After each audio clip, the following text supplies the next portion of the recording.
Hello students, good day. Welcome to our lesson 6 in the subject of English for academic and professional purpose. So last time, I've sent a discussion regarding outlining. So I hope nakita to ninyo no dito sa tuang group page nga akong gisend. Oo, about outlining to siya no. And this time, we're going to recall first before we're going to proceed in our next lesson. Let's recall first, what do you mean by outlining? Diba? When we say outlining, it talks about the summarizing in different form. For example, it's in a form of sentence, sentence outline, it could be a topic outline. So, depende na sa inyong option, no? On how are you going to do that, especially on the task that I gave to you sa nga ibutan nyo sa A4 bond paper. Okay, but this time we're going to have our discussion regarding lesson 6, objective assessment. What do you mean by objective, class? When you say or when we say objective, it refers to what? Huh? It refers to facts. Oo, it talks about facts. It's not something that we believe from people around us.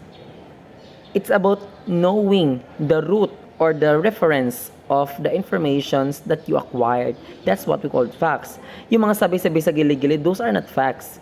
Hindi naman nangangahulugan na pinaniniwalaan ng pangkalahatan, kailangan na maging basihan as facts. Kasi yung nangyayari ngayon, class, kung ano nang mas ginagamit ng mga nakararami, yun na din yung pina-follow natin as our basis para masabi nating totoo ito. Paano kung hindi totoo, and then people or lots of people are believing in that kind of concept or thinking. So do you think matatawag ba natin siyang tama? Okay, hindi. Okay, hindi natin siya matatawag na tama as long as we don't have any references about the informations that we acquired. But this time, I'm going to help you on how are you going to have this objective assessment. Kasi kapag sinabi ng objective assessment, as a student, when are you going to believe informations? When are you going to state that these informations are facts, or are these informations based on opinions? Is it a fact or opinion? Okay? Now, so for these competencies, you're going to cover the lessons from form opinions based on facts. You're going to form an opinion based on facts. Cite specific sources to support your claim. Okay, so we expect, class, that in this lesson, it's more on essays, knowing the different citations, references, differentiating facts and opinions, or paano ba natin matatawag na, or paano ba natin magagamit ang facts sa ating opinion. Okay. What is opinion? Okay, maipapakita ko sa yung image, class. You're going to list some words on what's happening on the image shown. So, just think, or maybe sa notebook mo ngayon, gumawa ka ng, mag-prepare ka ng isang papel, at sa ipapakita kong picture, you have to list the words on what's happening on the image shown na ipapakita ko ngayon. Okay, ready na ba? Okay. Now, what is the image being shown? What's your opinion about this image? Ano ba ang meron na nandito sa picture na ito? Okay, can you write down in your paper? Pwede mo bang masulat? Ma-list mo ba dyan? Ano yung mga, at least, few words? Huwag mo na i-sentence. Words lang muna. Okay? Words lang. Ano ba makikita mo dyan? Okay? Since you can pause this, ha? So let's proceed. Now, from the image shown, of course, you are focusing on your opinion, right? Okay. Now, paano mo masasabi that the things or the words that you listed are based on your opinions. Do you think paniniwalaan ka ng mga writer or ng mga reader kapag nabasa nila yung sinulat mong list ngayon? Tapos i-reflect dito sa image na ito. Do you think they will believe on your list? Kasi I instructed you, you're going to list the words according to the image shown. Magbigay ka lang ng mga words or word. Tapos ipapakita mo, ipa-verify mo sa mga readers if yun din yung na-feel nila based on the picture given. Ano ba? Maybe if I were the student and write words or list of words according to the image shown, I would say chaotic, problematic, family, argument, noisy, ano pa ba? Discomfort. So are lots of words that we can describe from this picture. Okay? So if you have already listed your opinions or some of opinions are your own views. Kaya if I told you earlier that you're going to list the words according to the picture shown, it's your own opinion. Okay? Now, opinions are your own views of certain issues or concern. So, yung mga concern, issues, sa mga bagay-bagay na nakita natin everyday. There are words that you can use when expressing your opinion. Here are some phrases that you can use.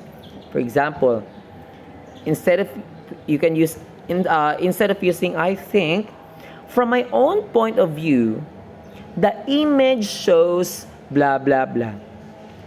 Instead of I believe, you have to use from my perspective. Okay? Pwede rin I feel or in my view, in my opinion, it seems to me that I would say that. Oh. There are lots of words that you can use. Do not just rely on the vocabulary that you have right now. Although it's great, but it's greater if you're going to explore different phrases just like the phrases that I'm showing to you this time. Okay? I think, I believe, I feel, in my view, it seems to me that, from my perspective, from my point of view. Okay? So you can use these words in creating paragraphs, emphasizing your own opinion. Okay. Now, for example, if you were asked by your teacher about the image shown, so you have to use the phrases, from my point of view, I think the image shows disturbance. I would say disturbance, ano da yun? No? So you may also just state your opinions without using those phrases. You can just say, if it refers to technology, if the image shown is about technology, well, you can say technology is harmful but only when you are in an informal situation. Okay?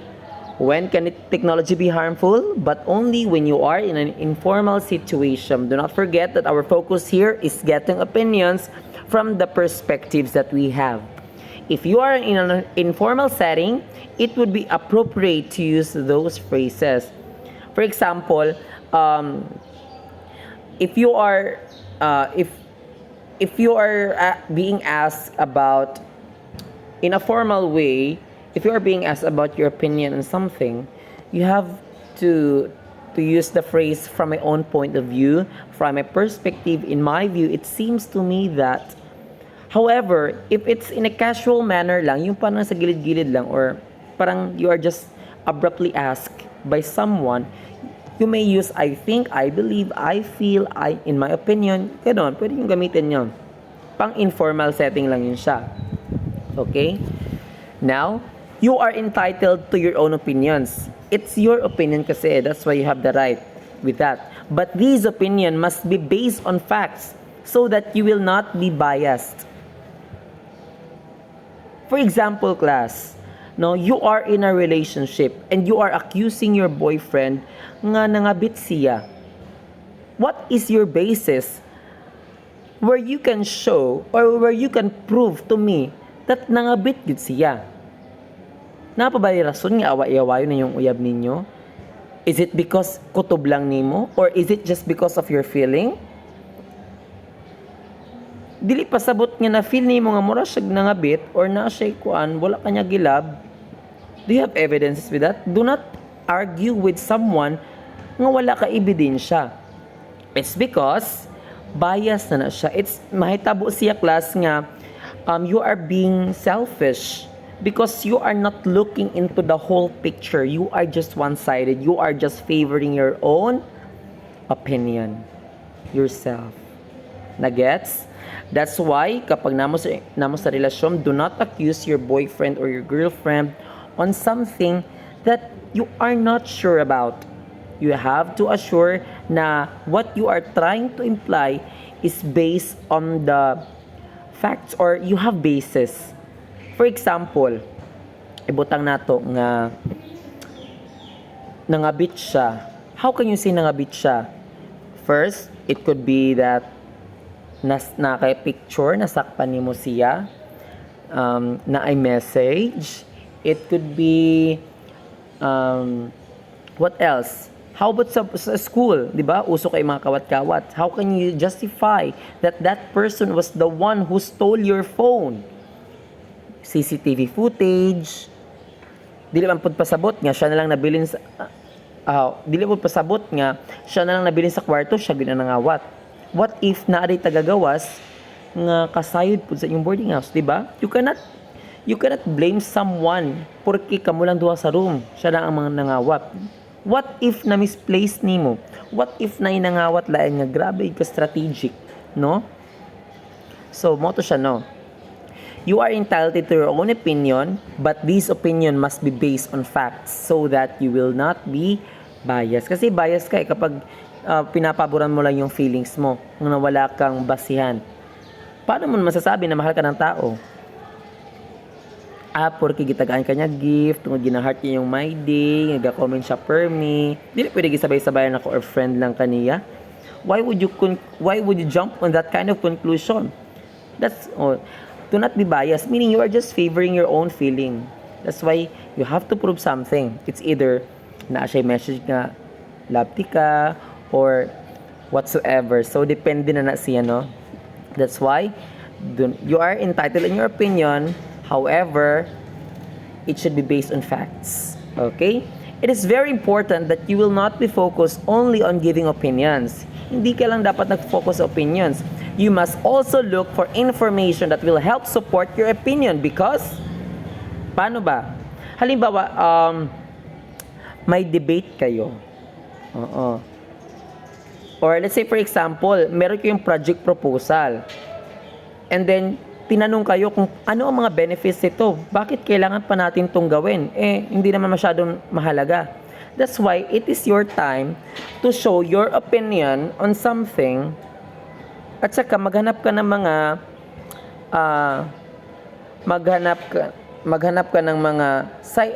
references that will reinforce your opinion. Nagets din nyo? Halimbawa.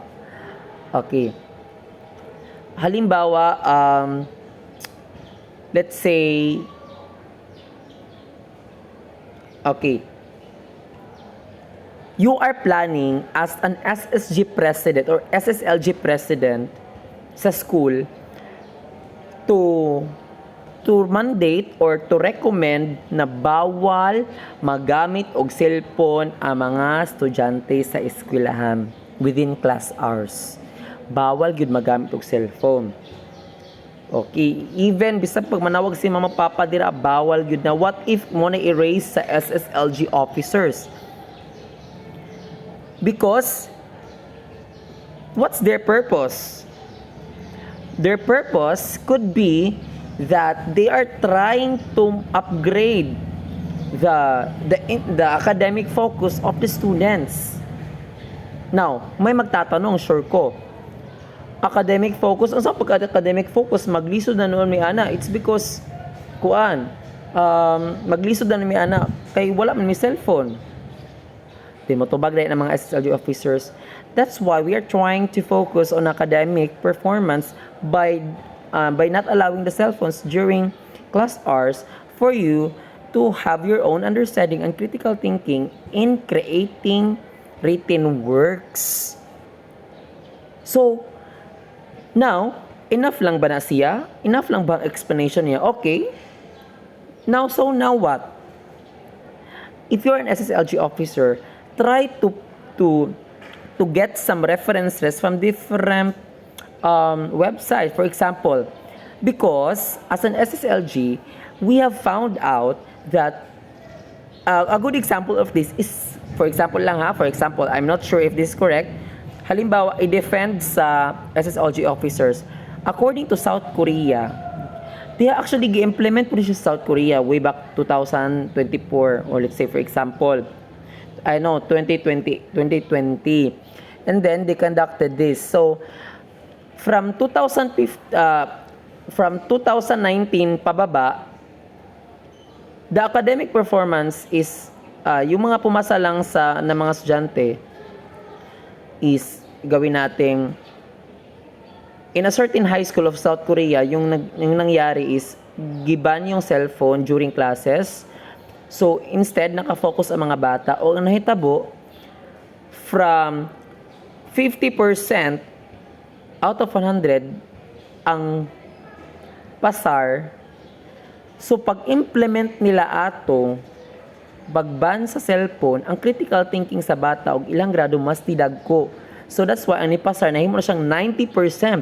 So if that is the reference that you are using to enlighten the listeners, well, there is a possibility that evidence nga imong gigamit is mahimong basis sa imong opinion sa imong project para ma-reinforce ang thinking sa mga listeners nga so pwede gid so i-try nila siguro nato no kay base hindi base hindi pwede mo gana.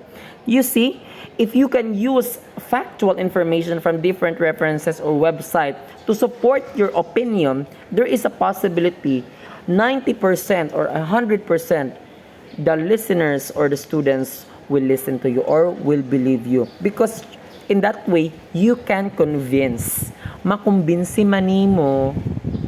Kabantay ka no. Now, this will help support your opinion because this will add to the credibility and validity of your opinion. So mas magdugang pa siya reinforcement no in terms of information kay of course based sa Korea og nag-exist na gud siya nga study og nag-approve. So therefore, why can't we prove it? In that way, that's why it should be implemented, di ba? What if more will believe you if what you express is strongly supported with information that are true and correct. So dili sa pwede nga mag-provide ka drag mga informations nga walay references because it will become incorrect. Basta bugna-mugna ra nimo asa man kagikan nga references, asa magikan na blah blah blah. Basta buhat ra nimo. So again, you have to make sure that you can provide sufficient factual information from different websites or references from the books maybe to support your opinions for the people to believe you. Okay? A very important expository discourse that you must learn how to write is the reaction paper, review or critic. So gagawa ko yung tatlo at the end of the day. It is mainly written to communicate a fair assessment of situations. Ano bang purpose ito? To communicate a fair assessment of situations, meaning you're going to right after judging on something, gagawa ka ng reaction paper at iba pa. People events, literary, or for example sa people events, may naganap na meeting or ano bang mga pagtitipon, literary and artistic works, performances, sa mga sayaw at iba pa, for example sa nalyagan. So, pwede yung gagawan yan ng reaction paper, review, or critic. Whether a social commentary or a critical judgment, it conveys incisive insights into its analysis of events. Its interpretation of the meaning or importance of word or artifact, or its appreciation of the moral or aesthetic values reflected in the work or performance. It may include the main purpose of the event, the devices and strategies employed, an evaluation of its success or failure, and an assessment of its significance and relevance, timelines, or timeliness. So the point of this reaction paper, review or critic, is to evaluate the wholeness of a specific event or something. So in that way, gagawa natin ng papel, mag-evaluate tayo, magagawa tayo ng assessment, etc., etc., reaction paper in a written way. But this time, it's encoded na. Okay? So, para mabasa po kaayo na to sa tanan. So, this is the purpose. But this time, let's focus first on the objective assessment. Now, let's go back to this picture. Ano ba pinakita nga dito? It talks about, okay, yung kanina sinabi ko, so sa family, about family, pag-aaway. So, ano bang mga issue na meron dyan? Ano ba ang pwedeng maidulot na issue nito? Or impact nito sa mga estudyante, sa inyo bilang mga mag-aaral? Kung mag-argue ang pamilya. Okay.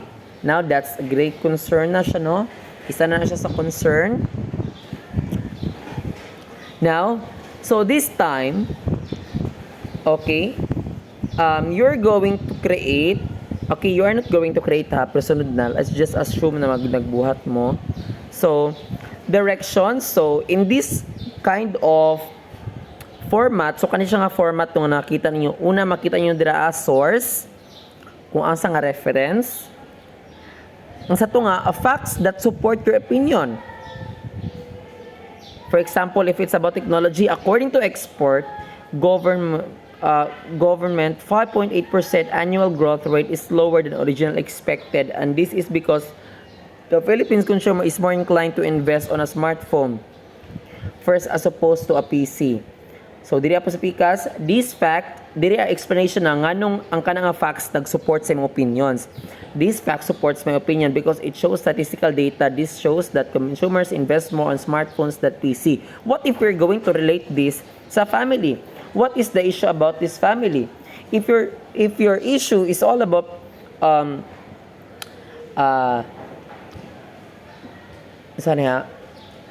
if the issue here is halimbawa decrease of academic performance. Kung tayo nag-decrease ang academic performance, that's the issue sa eskwelahan. Karon, pwede ka mo gamit diri since your concern is about the decrease of academic performance of students due to family conflicts. So, family conflict is the problem, but pag gagawa natin to ng parang title, the impact of family conflicts towards academic performance. So, if that's the issue there, specific issue, kasi kailangan specific ka sa mga issues mo. The impact of family conflicts towards academic performance. So, una, maghahanap ka ng fact na magsasabi na maraming mga Pilipino o maraming mga estudyante ang bumababa ang grades dahil sa family conflicts. So, unang-una, maghahanap ka ng references tungkol dyan. Okay, ilalagay mo dyan. At saka sa gitna, you are going to cite there the factual information, the reference that supports your evidence. Hahanap ka ng mga facts tungkol sa or mga research that shows data regarding the impact of parental or family conflicts towards academic performance. For example, from America, sabi natin na merong study or existing study na nagpapakita ng data na dahil sa family conflicts, bumababa ang academic performance ng mga bata. Halimbawa, if there is data about that sa United States, you can indicate it here. No? Pwede din siya maibutang dira sa tunga. And then, ibutang niyo po sa right na pod niya, this fact supports my opinion because this shows that it shows statistical data about the great decrease of academic performance of the students of Churvaling National High School due to family conflicts. O ana siya. Maybe lack of motivation, lack of financial assistance, no support from family, no motivation sa family. Ana siya class. Emotionally unstable, depression, anxiety, daghan. No? That's why you need to find references to support your to support your what? To support your opinion. Okay? So this time you're going to ay na mo pag-grade na ni kay nalang ko ibahatag sa inyo nga soft copy isumpay nato yung dito sa gipang gisend na ko sa inyo nga EAPP output. Okay? That will serve also as your exam. Third quarter exam. Okay?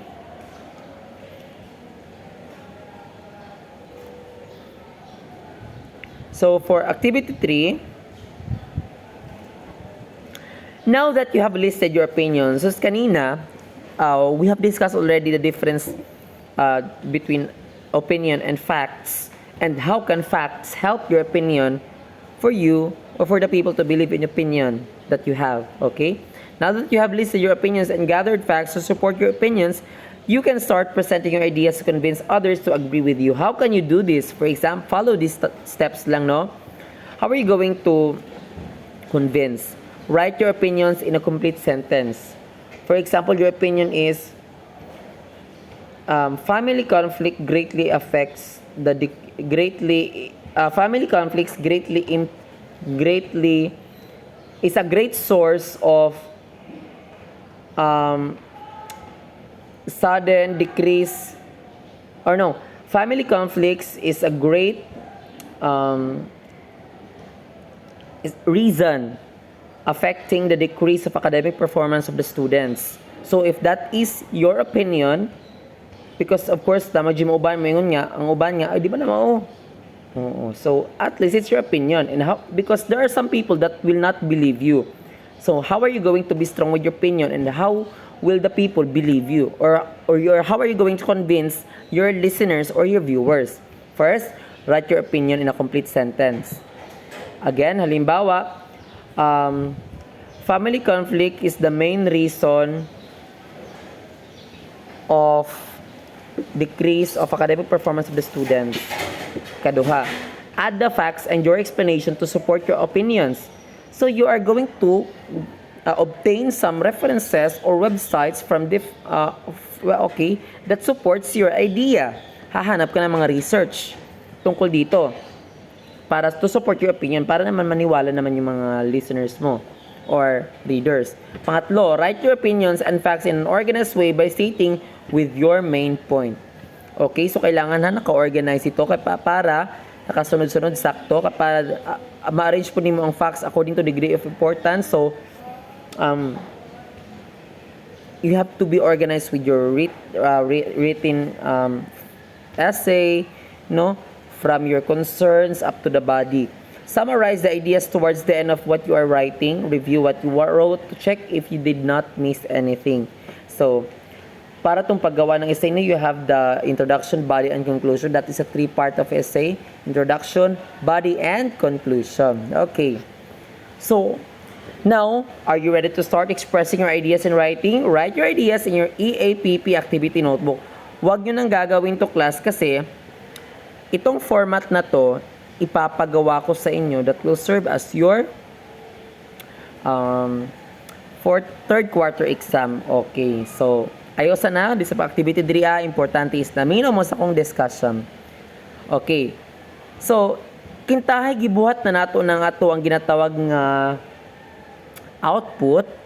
Ask 2 or more persons to read what you have written. Ipabasa sa ilahang si magsulat. Ask them whether they would agree with you or not. Then make a tally of how many agreed or disagreed with you. So, indicate po din mo dira kung pila nag-agree o dili nag-agree sa imuhang study. Okay?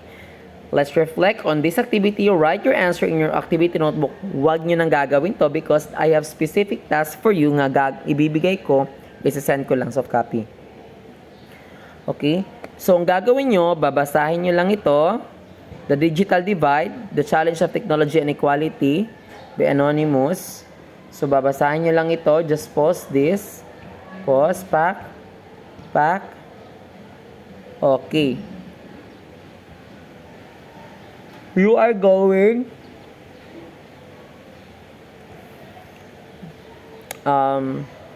wag na nating i-summarize to. Wag na kayo mag-summarize kasi done naman mo sa summarizing. So, pwede na siya din apilon, no? But let's just try next time by getting your idea, no? For example, from paragraph 1, main ideas and details. So, kamo na bahala unsang pagpangita na. Okay? But, for example, sa main idea and details, let's try to read this one. Information technology influences the way many of us live and work today. We use the internet to look and apply for job, shop, conduct research, make airline reservations, and explore areas. Okay, you just have to finish reading this, ha, and try to get this one. Just try to answer this one, ha. Okay. Summarize the text by completing this organizer with details about the text. Okay. The main idea is what is that paragraph all about, and then you have to make to put the details by getting the details from the text mismo, no? So, do you agree with the text? Says, what is your assessment of the text? So, muna siya, no? What have you learned? Opinion must be based on facts to make it objective or not biased. Again, dapat meron kang evidence or reference bago ka mag-conclude ng something. Sources must be cited to support the claims given. Para naman mayroon ma-verify namin kung totoo ba yung sinusulat niyo dyan. Ideas should be presented in an organized way to convince your readers. Opinions and facts must be well written. Okay, so that's all for today. If you have any questions, you can just drop in the comment section. Thank you so much for listening. Goodbye, class, and thank you so much once again.